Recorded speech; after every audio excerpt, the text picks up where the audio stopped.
Don't let others define who you are based upon their limitations of their knowledge of the self, of the universe, or of consciousness. Also, you can move past that, but also, don't accept their limitations, even for themselves. If they want to interact with you, interact in a way where they are required to apply themselves to make use and make sense of the possibilities rather than ignoring or downplaying reality, because the truth is that no one really knows what's going on entirely, let alone those who are challenged simply by the experiences of another. And more specifically, no one knows what's going on entirely unless that person decides for themselves, okay, without relying on another, involving themselves with another, or denying another. Each person decides for themselves. That person who has decided for themselves, that person knows what's going on in reality. This talk is about the liberation of the mind from the perceptual illusions that are born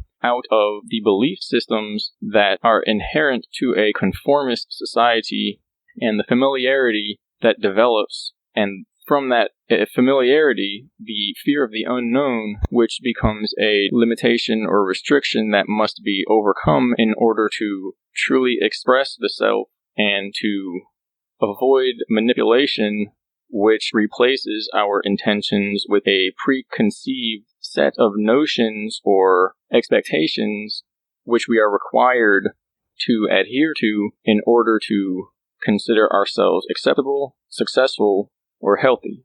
People are afraid to let go of their illusions. People are afraid to let go of that which holds them back. They feel, or honestly they believe, and then they produce the maybe pseudo-intention or pseudo-feeling, the perception, that if they don't hold on to those limiting belief systems or those structural components of their mind which they've conformed to and are familiar with, like the bars of a prison cell to a prisoner, they feel fear. They fear that they will experience suffering. It is the fear of the unknown. It is the fear of the loss of structure. And is basically the falsely perceived fear of the destruction of their world. That is what fear means, that is what the letting go of anxieties, worries, requirements of a externally produced or instructed belief system. That is what that equates to, though. The loss of the known, and therefore the end of all that is familiar, and in that way the world. However, in that person's mind, the mind of the one who is a prisoner to their own mind, all that is familiar is the prison, and the structure of an imprisoned experience or perspective. And so to let go of those perspectives is unfamiliar and therefore fear-inducing. This is somewhat like an individual who, they feel that they have to perform in a certain way for others, and that they must complete this whatever in order to produce a result in life that is acceptable to those around them in whatever relationship, or format that's going to appear in. And so trying to convince such a person to let that go and find what they really want, in trying to convince that person to do that, one will be met with all kinds of excuses, such as how they will be letting another person down, basically this false authority. They will be letting themselves down. They will not have a purpose. They could lose their mind, their reputation, etc., so on and so forth. And all these aspects, all these excuses, are only applicable to the prisoner in the prison. That's all they are. Outside the prison, they mean nothing. And so then it's as well, another example, a way to look at it is that somebody who feels that they are bettering themselves or protecting themselves and another, maybe that individual, that's being they're conforming to somebody else's expectation. Well, the person bringing those expectations, they're in the same boat. They might sit there and believe that they must enforce their son or daughter to become a this or that, basically to conform to their view, because they believe their view is connected with the larger aspect of society and the world, and that's where success will be born. The idea of success is not born through that external process, but through what's found within, through the unveiling of the soul, and the true purpose, cosmic purpose, self-awareness, finding the self, selfhood. But they might believe that if they let go, and they basically more or less stop harassing that individual and feeling harassed themselves by the creativity of a person, or by the possibilities, or by the conformist system itself, that all the bad things, all the undesirable probabilities will surely come about. And that the self-awareness that could be found through that wouldn't be worth the risk of not succeeding in a conformist society or world. And so the idea then is if that person, the individual that they are putting their expectations on, wakes up in a way and comes forward with the idea that they no longer want to have those expectations put on them, they don't want to conform, and that they know they can do it on themselves, that person with the expectations trying to have the other person, basically the parent, trying to have their son or daughter conform, they will respond with fear. And they will try to instill in that son or daughter that they don't know the truth, that they don't know the right way to find themselves, to be who they really are, and that they must conform because the parent is correct in their expectations, in their specific outline of what is required of the child, and that if the child is being successful in a way that goes outside of that parent's expectations, or is maybe not directly aligned with it, but it is successful, it is honest and safe and harmonious, they wouldn't know how to react. They would be frightened. Now, if it turns out okay, they would understand. But the point is, up until that point, or up until that completion, that realization of success, they would be afraid. They would think the worst is happening.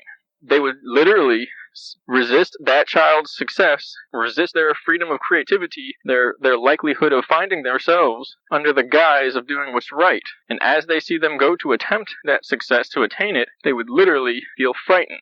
But once the child follows through, they would be put to ease, and they would know that the child is capable, and that freedom of expression is simply how that's supposed to work. But up until that point, there would be the illusion, the perception connected to that belief system, generating that false authority, and generated by that false authority, leading into these perceptual imbalances, that could never be the right decision, and that could undoubtedly be a bad choice and result in suffering, fear, and failure. And so that's the situation we're in the world, where the people who are providing these expectations, these ideals, these belief system structures, expecting others to conform, they are frightened of what's going to happen if people don't conform.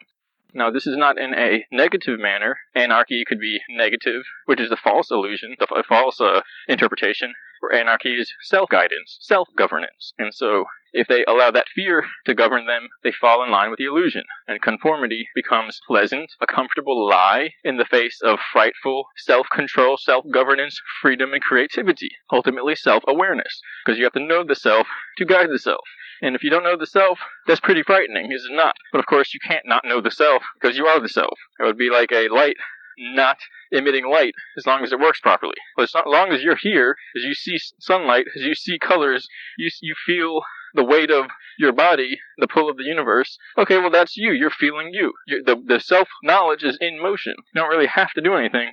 It's just that we're in this entanglement of more or less absolute insecurity and lack of belief in the self that generates these perceptions, these perceptual illusions, that by not conforming to what is undoubtedly a dying system that doesn't actually give people what they want, that by not conforming to that, we're going to somehow create more suffering instead of reducing it. That we're going to somehow lose ourselves instead of finding ourselves. And so, it's very simple. We just have to get over that fear, get over that tendency, social programming. There's a psychological term for it, that social tendency to conform. And once we overcome that, we are free to choose. But as well, those who witness us performing that, they will be frightened by our freedom, by our liberation. And this is kind of like crabs. This is kind of like the crab. There's no psychological term. The crabs in the bucket, where the people hold one another back, literally like crabs in a bucket, if you've ever seen that, where if one crab begins to escape, the other ones latch on them and hold them down. And it looks like a big joke, because instead of one of them escaping, the autonomous reaction of the others hold everyone down. And that's what happens in society.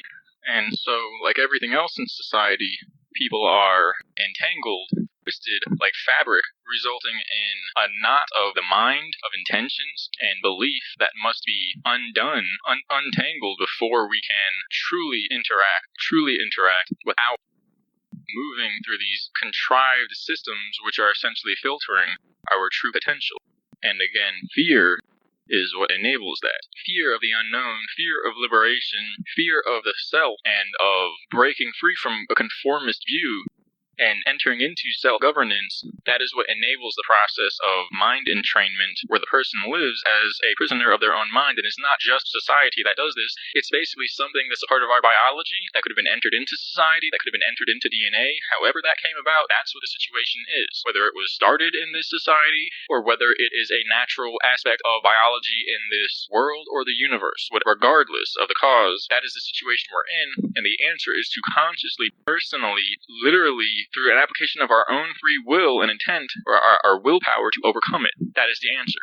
The answer to the restriction of the mind through fear and the false constructs of these belief systems turned into perceptual limitations of our self-awareness, and basically the honesty that comes with that, and ultimately our compassion and our knowledge, and eventually, literally, ultimately again, that each wraps around another, our free will, our ability to express our own free will.